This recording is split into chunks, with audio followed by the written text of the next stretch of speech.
Hello everyone, welcome back to our channel. You go to place for tech tips and tricks. Today, I'm excited to show you how to loop a YouTube video on your laptop or desktop.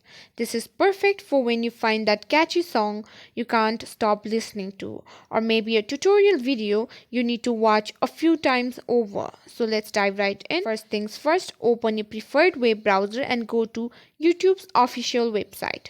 Now, let's find a video you want to loop. For the sake of this tutorial, I'll just pick one video. Once your video is playing, you might think there's nothing here about looping right off the bat, but it's actually super simple. All you need to do is right click on the video. Yes, right click directly on the video itself.